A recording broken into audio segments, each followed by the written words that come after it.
नमस्कार दगड़ियों, स्वागत है तुम्हार अपन यूट्यूब चैनल कथा और कहानियाँ में। तो दगड़ियों, आज हम तुमको सुनानो उत्तराखंड एक प्रसिद्ध लोक कथा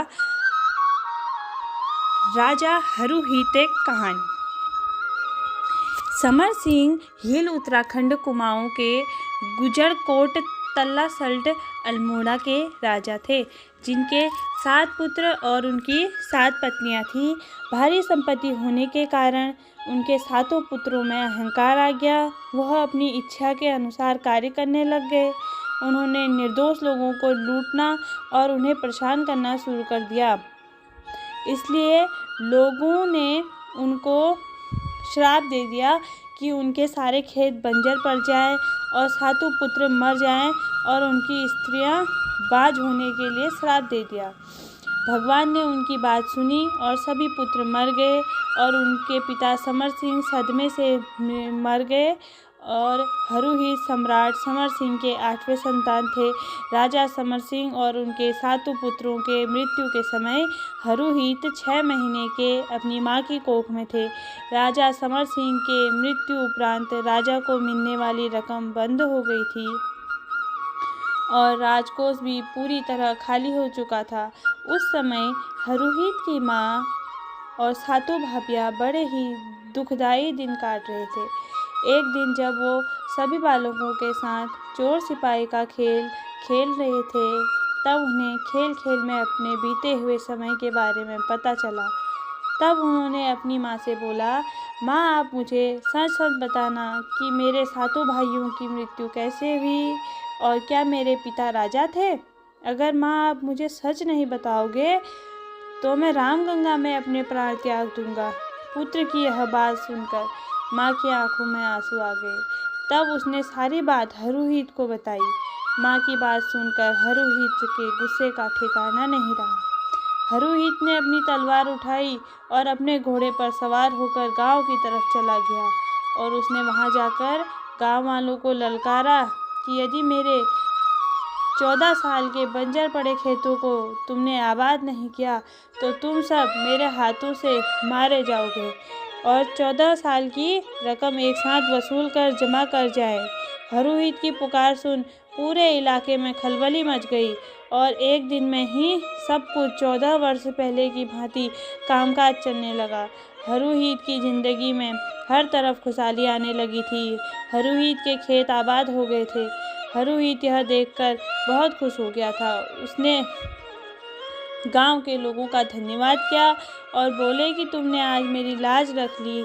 अब कोई सुंदर कन्या देखकर मेरा विवाह करा दो। क्योंकि हरुहित के घर में बूढ़ी माँ और भाभियों की देखभाल के लिए कोई नहीं था।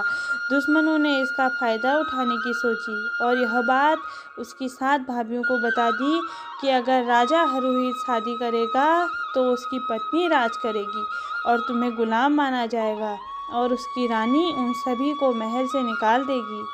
उकसावे में सभी 7 भाभियों ने हरुहित को गालियाँ देना शुरू कर दिया, और वह घर छोड़कर 2 भाई भैंसियों के घर चले गई। अब वो 2 भाई भैंसियों के घर पहुंचने तो उन्होंने हरुहित के बारे में सारी कहानी बताई। हरुहित रात भर अपनी भाभियों के घर से चले जाने के कारण परेशान होकर गांव के सभी लोगों से अपनी भाभियों के बारे में पूछने लगा। तब किसी ने बताया कि उसकी भाभियाँ चांदी खेत के 2 भाइयों के पास है।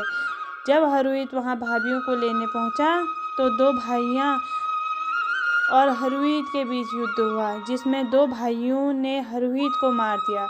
हरुहित अपने माँ के सपनों में आया और उसने माँ को बताया, माँ, भाभियों के चक्कर में 2 भाइयों ने हाथों चांदी खेत में मारा गया हूँ। तब हरुहित की माँ ने अपने इष्ट देवता को पुकार लगाई, अगर होगा तो मेरा सच में इष्ट देवता तो मेरे हरु को जिंदा करके घर लाएगा। तब माँ की पुकार सुनकर इष्ट देवता ने हरुहित को पुनः जीवित कर दिया।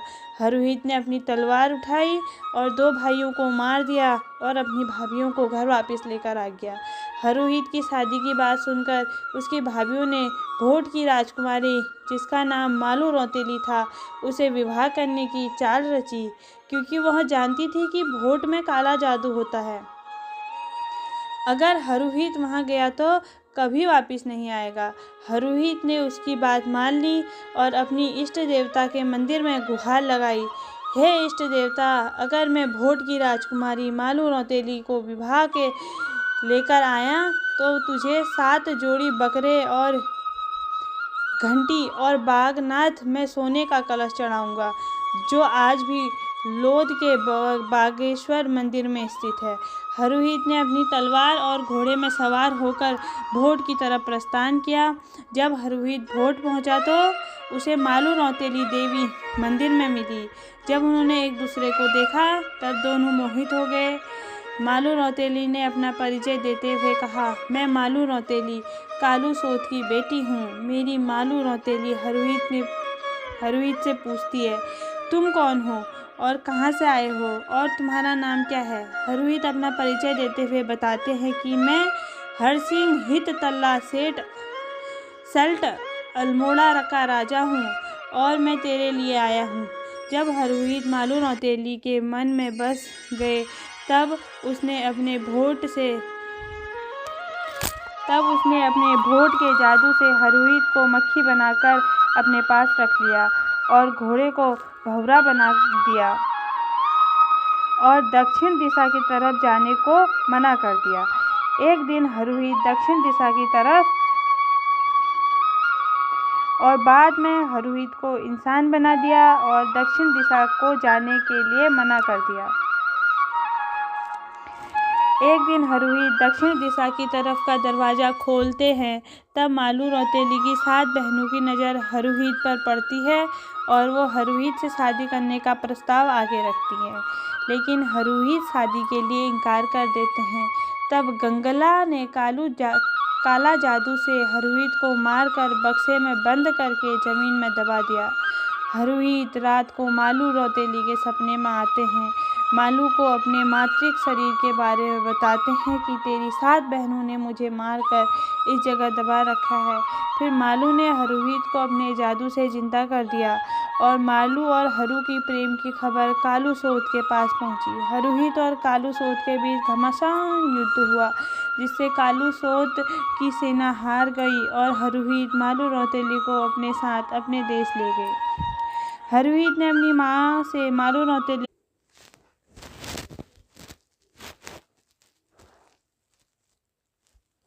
कि हरुहित मालू रौतेली को ब्याह कर ले आया है, तो उन्होंने मालू को मारने का षड्यंत्र रचा।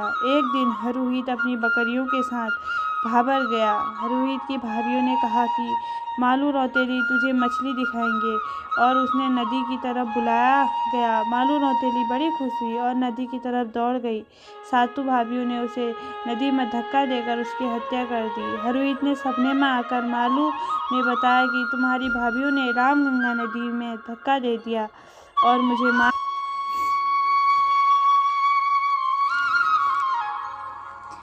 मार दिया है। मालू शाही की मौत से राजा पूरी तरह जीवन के सार से खिन्न हो जाते हैं और 7 भाइयों को दंड देते हुए हिंदू रिवाज के साथ अग्नि को समर्पित कर देते हैं।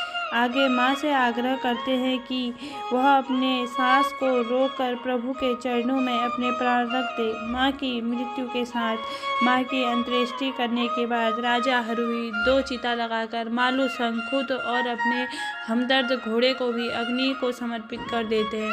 राजा जी के मंदिर में एक सुरंग है जो कि मंदिर के अंदर ही अंदर निकलती हुई हसीडुग, जो कि रामगंगा नदी पर मिलती है। राजा जी के ज़माने में वहाँ से उसके लिए पानी लाया जाता था और राजा जी का परिवार वहीं नहाया करता था।